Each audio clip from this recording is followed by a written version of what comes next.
I think we're all grateful that you're here with us. Thank you. Happy to be here. Thank you.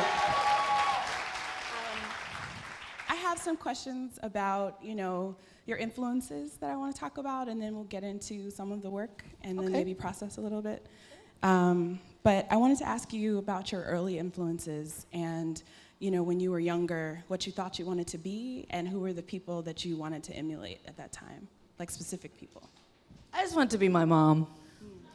She was a young mom. She had me when she was 18. So when I was in school, she was young and hot, right? She's still hot, but she's just older. And she had this big hair, and she would have red lipstick and wear high heels, and she would come pick me up from the 3rd grade looking like Beyonce. Like, it was just... And everybody was like, your mom is so young, she's so pretty, she's so young, she's so pretty. And she was just smart and a hustler. She's from Compton. We were from Compton. And she's just, an incredible lady. So I wanted to be her. And then as I got into school, I wanted to look like her and be her, but be a lawyer. And so I really, really thought I was going to be a lawyer. I remember in the 8th grade, my godmother, Charlene, got me a briefcase. And I thought, a few short steps away. Like, what else? Like, I've got the briefcase. Like, it's happening for me. This is happening. And and then as I got into UCLA, when I went to UCLA, I thought I was going to do broadcast journalism, produce, not be on, but I went to produce broadcast journalism, be in the newsroom, coming up with stories. And then I was on the O.J. Simpson unit. I was an intern on the O.J. unit. And I was like, I don't want to do this. And but early on, it was somewhere between law and journalism. Okay. I remember wanting to be a lawyer as well, but only because I thought it would make me money. You thought that because you thought it would make you money? Yeah, I would watch LA Law, and I thought, wear suits and make money. A few short steps, and she's there. Can you talk a little bit about being from Compton and having one parent from the South, how that shaped your aesthetic and the stories you've chosen to tell? It's just very black. It's just, my mom is from Compton, my father is from Lowndes County, Alabama. I mean, it's like black. It's like hood and country black, like mixed together. And no, just an appreciation of black family and black community and black skin and a black language, and I was just aware of it in a sense of that I was in the midst of something beautiful, but not really able to articulate what it was. Like, I always really felt, I just loved where I grew up, loved black people, loved going to the country, to my father's family, loved growing up where I did and how I did, and just had an appreciation of it early on, even though I didn't have the tools to articulate what that meant to me. The theme of this year's festival is resistance, which it feels like you've explored in your work, through obviously the 13th, but also through Affirm and Array and looking out for others. Who knows about Array? Oh. Anybody? Wow! Shout out to Mike Dennis. Shout out to Stephanie Malston, all the Array Mavericks out there. And even your choices to, include mostly all women directors, many of color, and Queen Sugar. And so just wondering where you got that sense of justice from and when it developed. I don't know. I mean, growing up in Compton, I saw a lot of things that weren't right and wanted to try to figure out a way to do better and be better. I know my Aunt Denise, who's since gone on to the great place beyond life, kind of imbued in me a sense of social justice with art. She would take me to Amnesty International concerts. She got me listening to U2. Remember the first time I listened to Pride in the Name of Love, and I saw this white man from Ireland talking about Dr. King and that song, and I was like, wow, there's a power in that. I went to these Amnesty International concerts where like all of these artists were there, and it was there to raise money for a larger cause.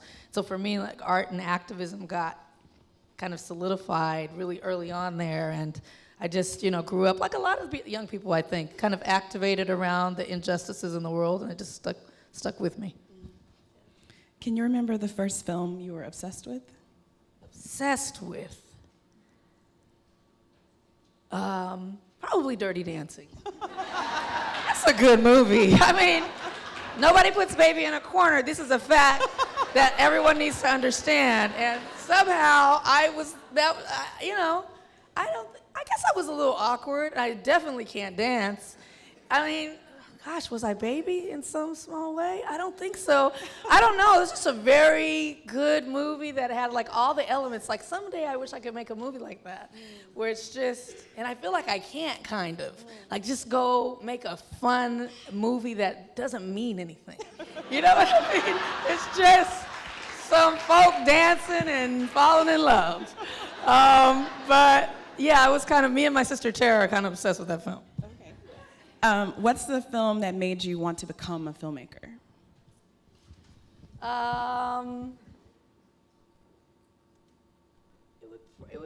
It wasn't just one film. It was when I started to get exposed to the LA Rebellion filmmakers, Hailey, Charles Burnett, and Julie Dash, and all of their work. Started to give me a vocabulary, a cinematic vocabulary that went beyond the independent films that I was seeing, because I liked independent films a lot. And I would, consume independent films. And I liked the pace, the luxurious pace, and I liked to get into the nuance of life and the little moments. But I didn't see a lot of black people doing it. And so it was those films that I saw early on. I saw those films the same year that I actually saw my first Spike Lee film, because my first Spike Lee film that I saw was Mo Better. I didn't see the other ones. I don't know why. Like, I saw Mo Better Blues my freshman year in college at UCLA. So those films must have is that right? Like, come out when I was in high school, and my mom's not taking me to go see She's Gotta Have It. In some way, I think I must have seen Do the Right Thing, but somewhere in my mind, I feel like I saw School Days and Do the Right Thing after. Anyway, the moment that I feel in my mind, it was that freshman year in college, and I saw those LA Rebellion filmmakers, because they were connected to UCLA as well, and the Spike film, and I thought, wow. But even from then, I didn't make films. Right. I didn't think, that was possible to be the maker. I just thought that I loved them and enjoyed them. And so that started my education in terms of black imagery in cinema. Mm-hmm.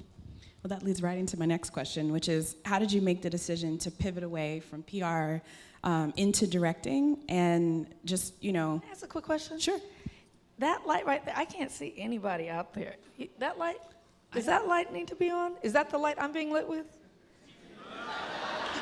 Does it need to be on, Is this our light here? Sorry, I'm just gonna, because I really can't see anybody's faces out there. Yeah. Eugene or Lyndall, somebody? What was that? It's it's this. Oh, is it a lot for you? No, you don't mind? It's a lot, but I don't mind. Okay. But if you mind, we can turn it off. I just like to see people. That's all. Yeah. Can we turn it off? Yeah. Yeah, it's good. It's off. Thank you. Okay, now I can see all of you. It was just light. It was just like I was looking into a white light. Look at all these beautiful people. Oh, look. Wow.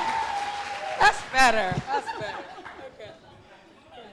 But I just wanted to ask you, like, how you, I think lots of people are weekend warriors, which you've said before, and they think about, I'm going to make this film, I'm going to release an album, et cetera, but you actually did it. And so I wanted to ask you, did you have a vision board? Did you get a reading in Cuba? Like, what happened? How did you know that you could really, like, pivot away and into this? That's funny. I was a grown-up. I was a grown woman working in another industry. I didn't pick up a camera until I was 32. So I was already, in my job as a publicist. I was a publicist for filmmakers, so I was creating red carpets and taking them out of the country and doing tours for their films and pitching journalists. And I had my own agency. I started my agency when I was 27, so I was grown, fully grown. And so I did not go into the idea of filmmaking thinking that it was going to be anything sexy, you know what I mean? I just had stories that I wanted to tell, and I really, there wasn't a space like this at the time where I live. A Pan-African Film Festival was in LA, and it's a beautiful festival. And so I thought maybe Pan-African, maybe some black film festivals, and I would be overjoyed if that happened. So So I said, well, I'll make a thing and I'll write a thing on the weekend and maybe I can make something to be in one of those festivals. And that's how I started doing it. It's much different than how I hear people talking about things now, and maybe then, but how I hear so many people talking about things where they're talking about their goal being so divorced from just the joy of making your thing and sharing it with people. It's like they're talking about being something that has nothing to do with the thing. And I just remember at my mind at that time, I thought, I want to tell the story about my friends. This is the life. That's the film we met about, my very first documentary, first film. And I came to Black Lily. Anybody know Black Lily? I came and showed that film at Black Lily, and I was just like, I made it. It's a few short steps, and here I am. And that was all I wanted. I just wanted, we were talking backstage that we had a screening, and I was like, Maori, there's not enough people here to see this. And you were like, okay, sis, I'm gonna get you another place, because I just wanted people to see my film. That's all. I didn't want to be anything else. I just wanted people to see my story, and I wanted to tell another one. So I don't know what your question was, but that's... Oh, that's great. That's great. I guess I just wanted to ask how you were propelled, because that propelled me. Okay. Just that desire to make the thing so much, to tell those stories about my friends in that place. And I had a script that I really wanted to tell. And I was a grown woman with the business. I had been on those red carpets. I'd been in those junkets, in all those rooms. I had been to the Oscars, walking people down the carpet. I knew what it was. It's just a carpet. It's the same people. It's the same. It's just they give you the thing. You know what I mean? It was just in my head. It didn't hold a mystique. And as I continued as a filmmaker, that mystique started to morph and change to me and become different things to me, both good and bad. But at the time when I started, I knew none of that stuff was possible. What? I knew, and I wasn't even craving it. I just wanted to tell my little story and share it with some Black folk. And so that was my drive at the time. But Cuba sounds like it could have been a good way also. Maybe should have done that. Well, I just say, because even I think all the more why you wouldn't do it, because you had a business, you know what I mean? Oftentimes I think we get ourselves, when I have mentees or interns or people who work with me who are coming out of school, I'm always trying to encourage them not to work. Because once you start working and making money and get a car and have a loan, you know what I mean? You just get in that cycle, and you often are risk averse. Right. And so just the fact that you would do it is just sort of, I was like, how did that happen? Yeah. I think I owned that business. And it was successful. And it gave me some flexibility and some leeway to try new things, I think. Yeah. But that's not a normal course. Yeah. So you didn't study film at UCLA. I think you studied African American Studies? Yeah, African American Studies and English. Mm-hmm. So I was curious where you found training as a director, and if you pursued any other artistic disciplines that would contribute, like photography or theater. No. I don't know how to do anything else than this. How did I train as a filmmaker? Wow, no one's asked me that question. I feel like...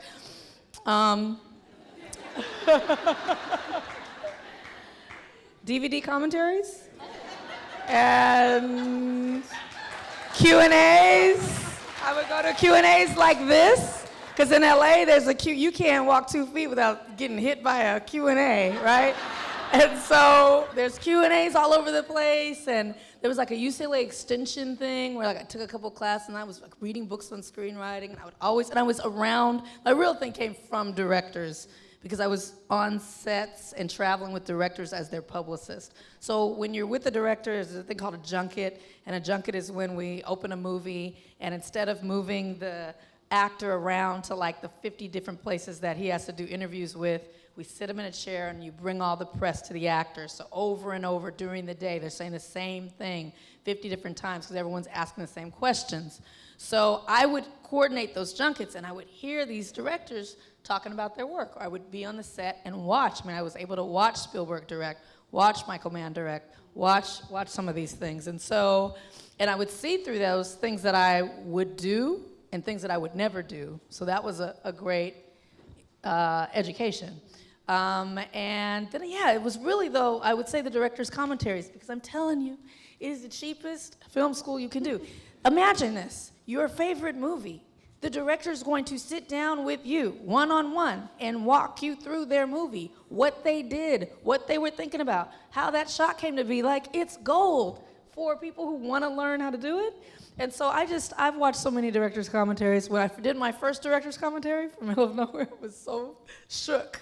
I was just like, I wrote out what I was going to say. Nobody writes that one. They just get there and they just talk. I had notes. And the guy who was directing it was like, can you not read the notes? Can you make it sound a little bit more like you actually directed the film? Because I was just like, and then she moved the camera to the left. I was so shook because they meant so much to me. So all that to say, there are all kinds of ways to learn how to do it. And the main way is to pick up a camera and start. Yeah. I was reading, there's an article that came out in The Atlantic yesterday, and there's this whole paragraph about you hustling DVDs like, I think E40. Yeah. And I just love that idea of you hustling like a rapper with mixtapes. And I was just thinking about what are the other ways that hip hop, the aesthetics and politics have shaped you? Oh gosh, I mean, I'm fully formed by it. Truly, it's my very first feature-length film that I ever made was about hip hop. It was called This Is the Life. It was about a little known group of artists in South Central who were friends of mine who did transformative work in South Central at a time when all of the record companies were in South Central looking for the next NWA, and they signed all these kids who were going the more gangster way, and they didn't sign all the kids that were going more kind of esoteric, organic, like uplifting way. And so it's about that kind of cult group of kids and who are now legends in the space. Freestyle Fellowship, Jurassic 5, Far Side, all those guys. Figures of speech, yes. And so and then the next film, the first time anyone ever gave me money to make something, and that's why I can't hate them. You know what I mean? I can have an opinion, I can be critical, but I have to be positive in that critique, because the very first time I was looking for money to make something, because I put all my money in This Is a Life and I needed to make another thing to keep it going, and I didn't have any more, and it was BT. Gave me my first money to be a director, paid, and it was a big, big deal for me to make a film called My Mic Sounds Nice about women in hip hop. So my first two things were about it, because it's just what I know and feel so deeply. That's why I feel a little sad these days that I don't know what's going on in it. You know what I mean? Like, I feel like it's so me coursing through my veins, and yet I talk to my little brother, and he's talking about people, and I'm like, Lil who and what? I just, and I listen to the music, and I'm like, oh, you have to think, you're old. You're older now. You've moved into the next generation of hip hop, right? This is like people who loved Houdini felt when Cube was out. They were like, what is that, right? Like, but I still maintain the 90s was the golden age. I mean, I'm sorry, young people. It's a lot of old people in this room. A lot of old. Y'all old.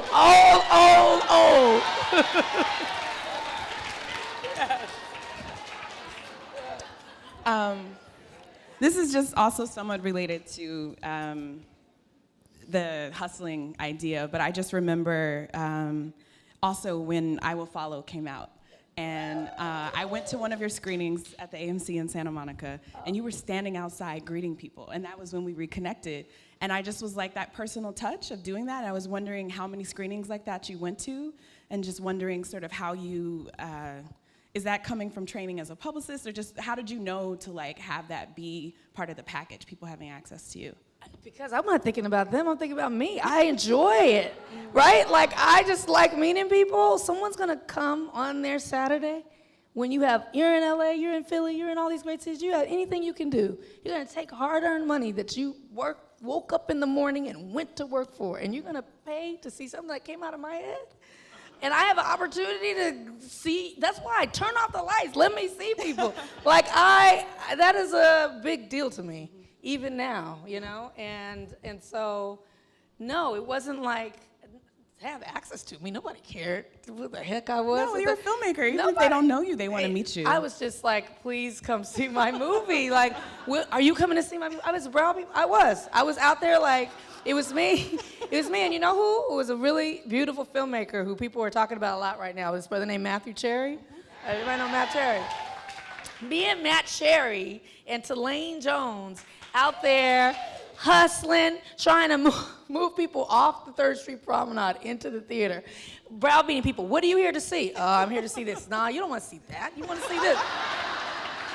If AMC only knew, it was horrible. But that was the first film that we also had people doing that in 4 other cities around the country. One was Philly, and one was Mike D. And he did that here in Philly with that whole crew over there. That's what Array is. That's what Array is. And it was Karen Torrig in Seattle. I don't know if she's here, but they were doing it. And it was Gabrielle Glore and Mackenzie Kama in New York. They were doing it. And we had just put it was like all the Black Stars before BlackStar, right? Like all the black film festivals that, you know, are in the shadow of the big old Sundances and all that stuff, but just doing great work. We all got together and we called ourselves a firm at the time, and the African American Film Festival Releasing Movement.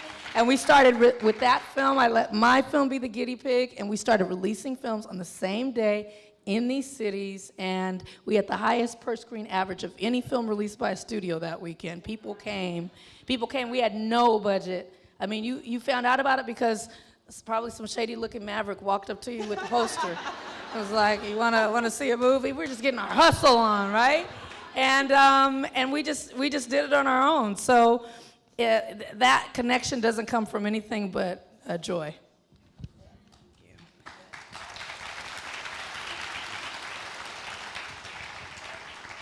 So doing research for this, I discovered a film I hadn't heard of. It's just from 2006 called Saturday Night Live.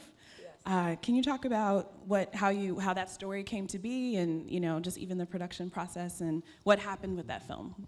It is a film that will never be seen. It's my when I say I picked up a camera for the first time at 32, I made that. And it was my film school. I won't watch it. One day, but not any day soon. But I wanted to make a short. I was still full throttle working as a publicist. I worked as a publicist all the way up until I won that Sundance Award. And then after I thought, and so that was 4 films. I'd made 4 films, distributed 4 films, was distributing the work of other people, and still working as a publicist with clients before I felt sure enough as a filmmaker, like, okay, I'm gonna take the plunge and do it full time. And so Saturday Night Live was a film. I just wanted to make something. I was, in my early 30s. I'd never gone to film school. I didn't know how to start. And I thought, maybe I can make something that'll play at a festival. That's all I wanted, was just to play at a festival. And so I saved a little bit of money, and I kept asking my mom, what do I make? And she said, make something that means something to you. But it all had to happen in one place, because when you move, it costs more money.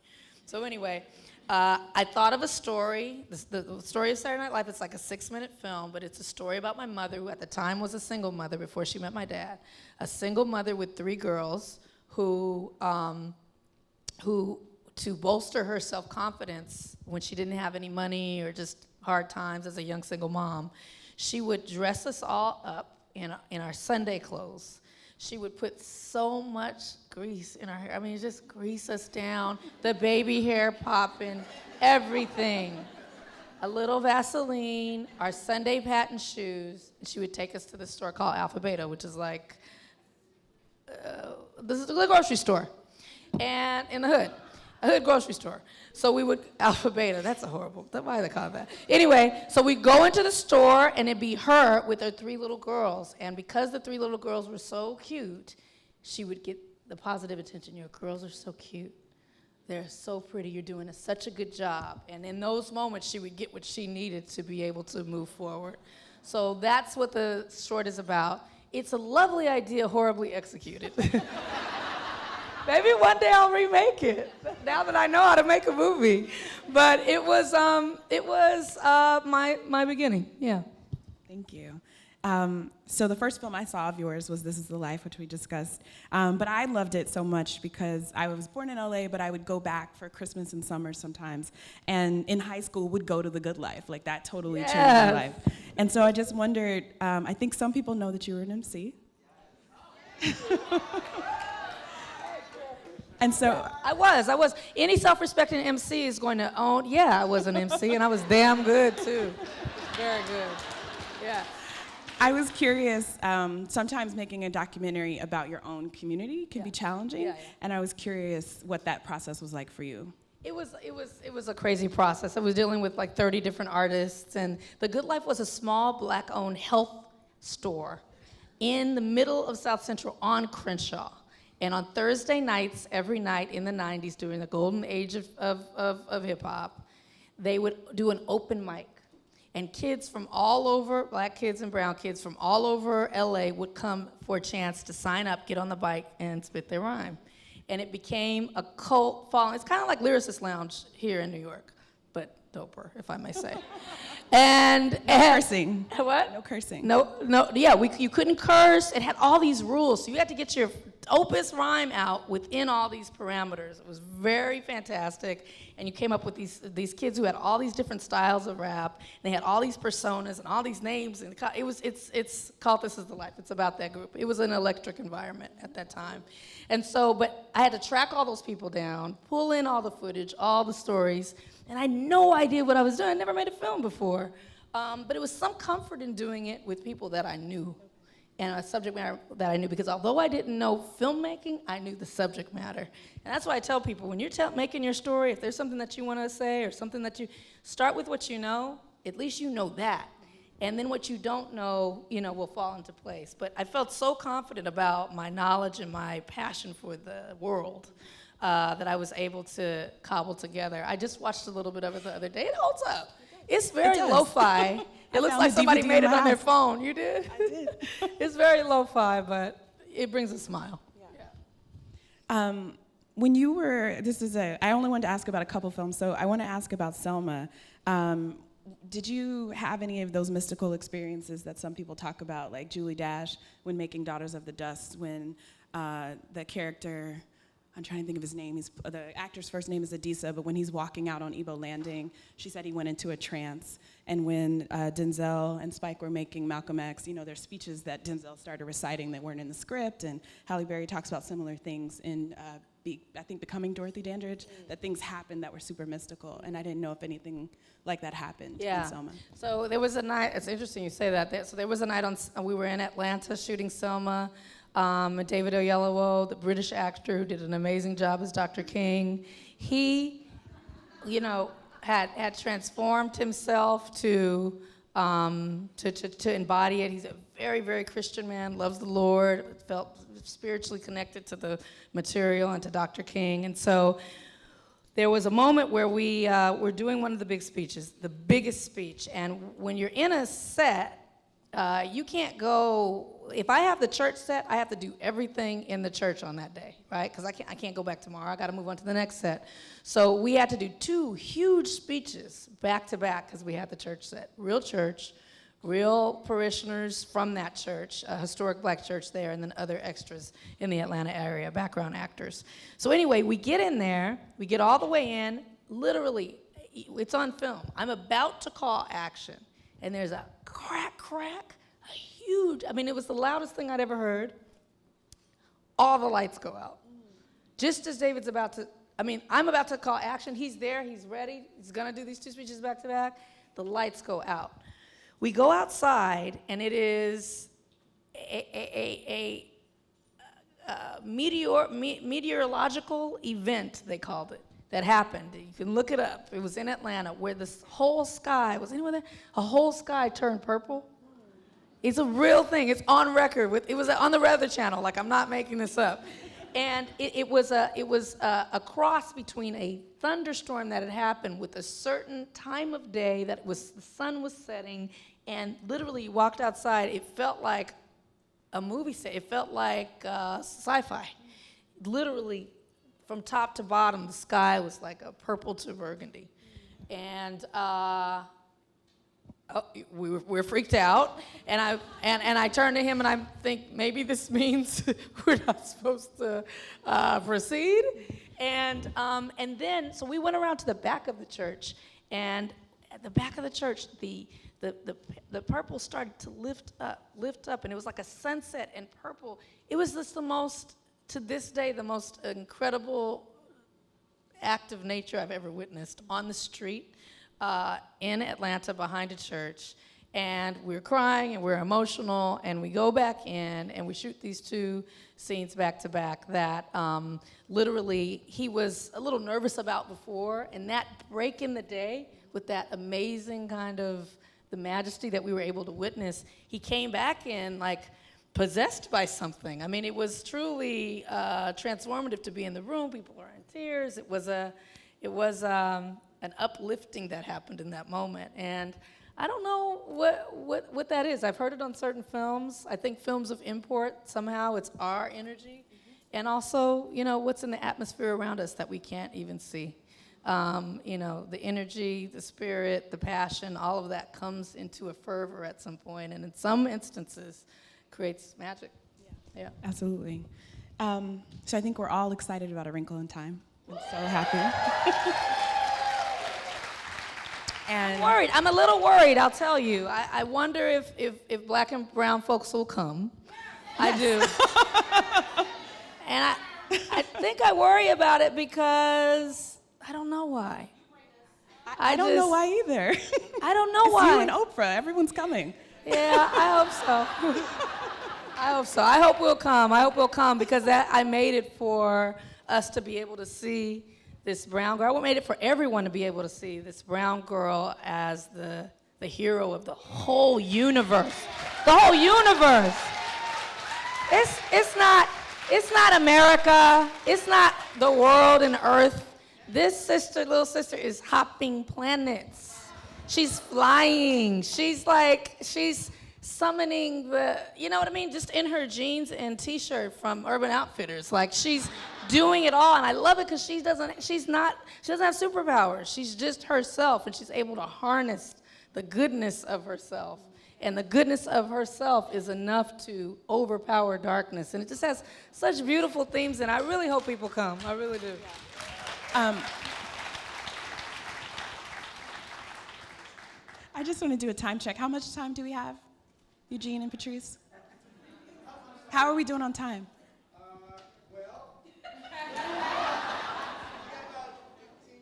Okay, so this will be the... Yeah.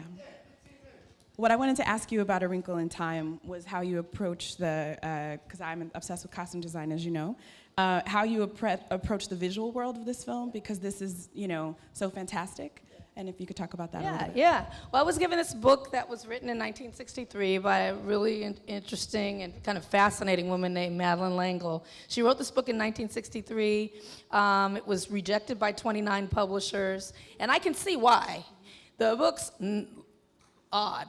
It's a weird, quirky little book, right? It's like, if anyone in it has read the book, she's got some radical views about society and politics and spirituality embedded in the story of these kids. And, but she was like putting it all in, like she was going in. It's got some just great lines that speak so on target with where we are right now in the world and in our country. And so anyway, I'm given this book. I usually make movies about people talking in rooms. I don't make movies about people flying on creatures. But that was the thing. It was a black executive at Disney. He's the highest ranking black production executive at Disney, and he happens to be mine. Praise God. His name is Tendo Nagenda. And he said to me, when he was trying to share the book with me and asked me to do the project, and I was like, I don't know if I want to read it. I don't know. And he said, imagine the worlds you can build. He said, imagine the worlds you can build. And I was like, build worlds? And he's like, yes. Whole planets, Ava, whole planets. You decide what they look like. You decide what people wear. You decide what they say. Worlds through your vision. Can you imagine that? And I was like, yes, I can. I'm going to do it. And so I don't freaking know how I did it. it's nuts, this piece. You know what I mean? But literally, I was building 4 planets.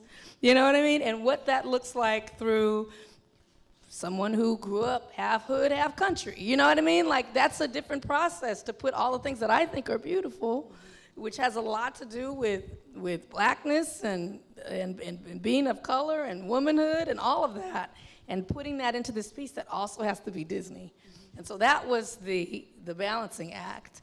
And so, yeah, we're still cutting, but I'm really happy with what it is. And I just let my mind go to the farthest reaches. The costume design, I brought over a brother, a Latino brother, Paco Delgado, did all the costumes. He was like, honey, let me tell you, the collar, taller, more lace, more linen. I was like, you sure more lace? He was like, honey. With that thick, beautiful Spanish accent, more lace. I said, the man said more lace. Let's put more lace on it. Just passionate with his big beard, and just loved it. The hair, the makeup, Kim Kimball, Alette Littlejohn, these 2 sisters that headed up that department. Kim Kimball is the woman behind Beyonce's hair for the last decade and a half. And she just was like, she got to play in Reese Witherspoon's hair, and Mindy's hair, and Oprah's hair. She was like, Oprah, I see blonde. I said, well, I don't know if Oprah's gonna see blonde. For Reese, I see red hair. I was like, well, let me see some sketches. So it was just like, working with other artists for them to push me into a place, and then I get the artists and push them to a place, and the actors, and then you're on set and you're looking at Oprah Winfrey, and she's got a blonde braid pompadour, and you're like, that looks good, and we're gonna do this. And so it was just fun every day. Yes. Fun every day. I said that was my last question, but I have so many here. The last one I want to ask you. I'll make the answer shorter. And then we'll open it up to the audience. It's just that, so thinking about the films that you've worked on and you're in charge, I think we throw out these terms about the differences between men's and women's leadership. And I don't know if they're true, but they're things that many people hold. And so I'm curious if your experience, particularly with Queen Sugar now, working with so many different women directors, is there something that you're seeing that you could say is, could be applied to women directors as a group, or no? I think definitely women in the space treat the moment in a more sacred way because we're scarcely there. So a woman coming onto the set, and Queen Sugar is very much like the family that I grew up in. It's a total matriarchy. It is all the women, like all the top hosts are women, right? And so very secure men need to work in that. Post-production supervisor, casting, production management, all the directing, producing director, writer's room, it's majority women. And that vibe is one, it's easy to say, it's the same, but it's not. It is different. Women are just warmer. You know what I mean? Just want to put your arms around the thing in a certain way. Not that men don't want to and can't be warm, but when you have a whole bunch of women doing a thing, it feels different. The very texture, the atmosphere in the room is different, and I think it comes out in what we make. I watched Queen Sugar, and I'm crying every friggin' week, and I wrote the thing and made the thing, and I'm just like, damn, because it comes out of my head, and then it goes through the imaginations of all these women who touch it. And it comes out even more, it's like supersized, more intense, vibrating with all this feminine energy and the things that we're interested in a certain moment. We're all in this room right now, and if everyone went outside and was asked to tell the story of what happened here today, everyone would say different things. Some people would be like, I like the dress. Some would be like, it doesn't fit her right, I don't like the dress. Some people were like, were you even looking at the dress? What about the thing? What about what she said here? Oh, did she say that? No, she said this. Remember when Maori said this? Like, everyone takes it differently, right? And so the idea that you can make something, it can go through so many hands and also go through so many eyeballs and still come out with the feeling that people share about sugar means that something special has happened there. And I attribute it to being a woman-led show. So that's what I think the difference is. I think it's a warmth. So, Eugene, you're gonna... Okay, so now Han's going to do that side and I'll do this side, so we'll do. We'll take 3 questions, All right, so I go one right here. unless we somehow end up with extra time. Peace, Maori. Hello. Ava, Hello. welcome back to the city of brotherly love and sisterly affection. Happy to see you. Happy to see you as well. You educate, you elevate, you entertain us. I'm very curious to know because when we look at the filmography thus far, you've done 13, Selma, all these diverse films, but I'm curious to know, what is your ideal when you are alone and thinking? What is your dream film, or have you not thought of it yet? Yeah, I don't have a dream film that I want to make that I'm striving for, which I think is a blessing because it keeps me very open to be able to take whatever comes. I mean, I think the closest to it, and it's not a dream film, but it's a film that I was like, you know what, one day I'd like to make that, and I know that I will, so it's not like a dream because it's a reality. It's on my to-do list. I'm going to do it, I think, or be involved with it or help it get made is the story of Asada Shakur. But so I want to make Asada, but it's going to happen. I don't know when, but it'll happen somehow. If it's not me to direct it, if it's past my time to direct it, I will somehow help or be able to touch and make sure that story is told. But no big thing. I mean, for a while there was like a big blockbuster out there, and I thought, oh gosh, maybe I want to make that but then I processed it in my head, and I thought, oh, you just want to make it because it would feel sexy for people to say you make it. You don't really want to spend 2 years making that. You don't really want to go in and tell that story every day, right? And so it's similar to the conversation you and I were having, just about career assessment and what you're doing and what really connects to you. So yeah, no dream, just one big dream. Just keep making stuff. Yeah, thank you. Hi. Hey, how you doing? I have a 2-parter that are completely separate, so I'm going to try and make them quick. One is I'm thrilled that you've been designated to direct Central Park 5. Just curious to hear a little bit about what you want to gain from that, because there's so many emotions, like you talked about with Asada, so many emotions involved in that story and being able to bring it to us. And the second is, A Wrinkle in Time is without question my favorite book of childhood, and it's a trilogy. So the fact that you're doing this, people have feelings about Batman and in the hands of different directors how different it is. So I'm just curious if you're even able to say if in your development deal with A Wrinkle in Time, if they've offered you the possibility of doing the other 2 books. Well, there you go. Okay. Well, I'll answer Wrinkle first. Wrinkle in Time, the reason why I'm a little like, will people come, is it's a really different film for Disney. Disney, the umbrella of Disney has Pixar, it has Lucas. Lucas does all of the Star Wars films, and it has Marvel that does all the big Marvel films, right? Black Panther, Thor, Avengers, Iron Man, Captain America, all that stuff. And then they have Disney Live Action, where they do all the princess movies and all the remakes of the fairy tales. And then it's Wrinkle in Time that doesn't really fit into any of those. So it's like a weird little thing that I don't know who was smoking what over there that they let it even happen. $100 million plus dollars, right? It's like, you're gonna give it to me? What is going on? So no, they didn't say let's make 2 or 3. We barely got this one done. But maybe in success, those would be done, because they're really cool books. I'm glad you read it. And then on CP5 is a film a project that I developed from the ground up. I was remembered the story, because I'm the same age as the guys. Remembered the story when it hit the newspapers when I was in LA. And I remember thinking, what is wilding?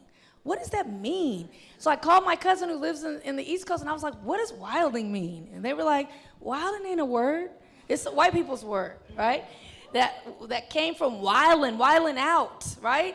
But it said wilding in the New York Post, which is just like a word that whoever was working at the New York Post that day made. I don't know, but it was like this weird, and it just grabbed me because it's like they've assigned this word to us in terms of something that black young people do, and it's not even a real thing. And that was the time that I was into journalism. And I was like, this is wrong. And so I always had that case in my mind. Then I saw Sarah Burns' doc, and that got me deeper into it. And so I reached out to the guys. I reached out to one of them. I ended up going to New York, meeting with all of them, and asking if they'd let me tell the story.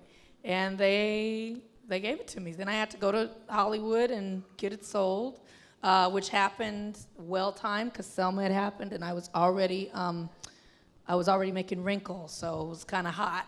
And 13th had just come out, and so everybody Just a little hot.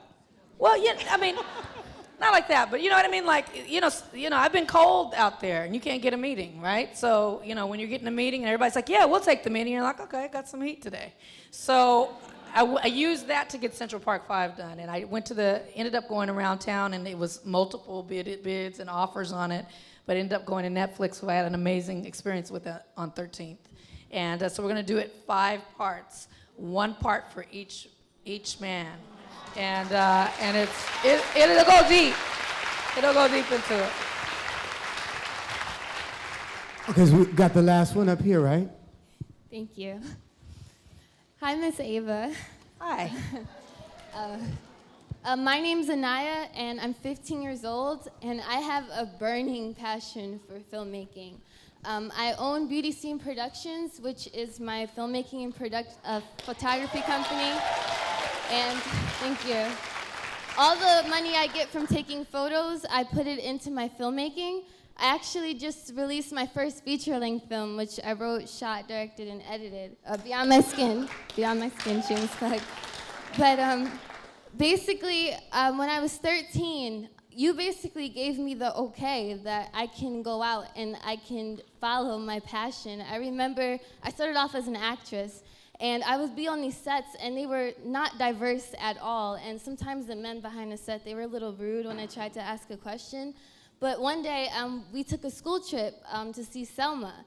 And after finding out the woman that created that film, and just sitting there, I just felt so empowered because I always had the passion to do it. I just thought, you know, that I couldn't because of like my demographics and stuff. But you gave me the okay, and 2 years later, you know, I just sold out my film's premiere. 400 people came out, and it was just a blessing.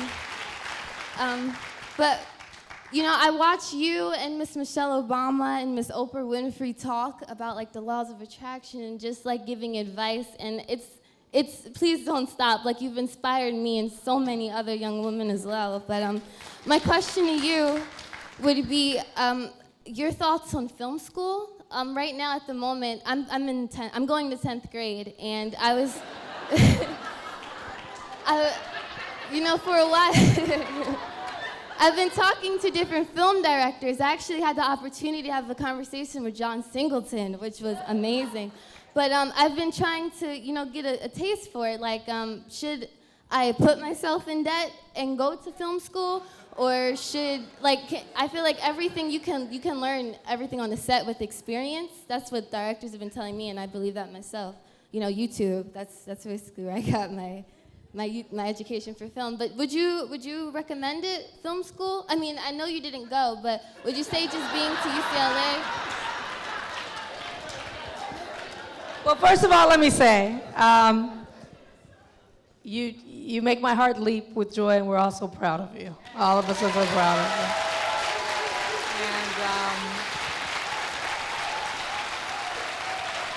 And yeah, and it sounds to me like you don't need film school, but film school needs you, truly.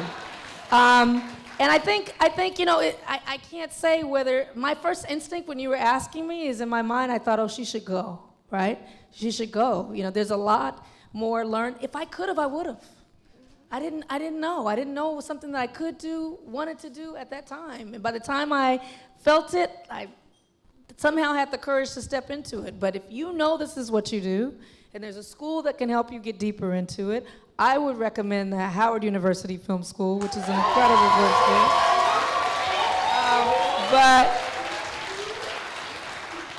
which will really marry the craft of cinema with your culture, which I think is important to you. But there's all kinds of beautiful places to go to.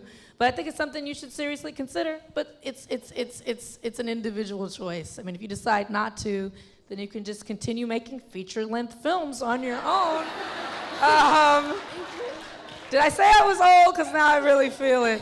No, I mean, congratulations. First of all, I got to see your film, so please make sure you connect with me after some. Is it in the festival? Oh, I'm not sure. Is it in BlackStar? Well, Skin last year got into the youth section. We raised $10,000 from that to extend it into the feature film. But right now I'm just working on distribution. I'm actually a maverick for Array. So There you go. yeah. Well, we need to see your film, but the bottom line is individual choice. The good thing is you know the other option. A lot of folks think it just has to be film school.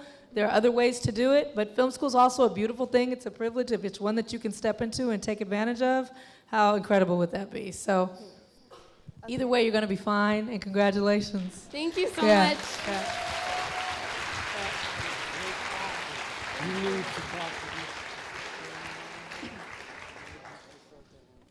Should we wrap, Eugene? Yeah. I'm looking for Eugene. Yeah, I'm here. I'm sorry. Should we wrap or Yes, we should really rap. We should. Can we all give Ava another round of There's applause?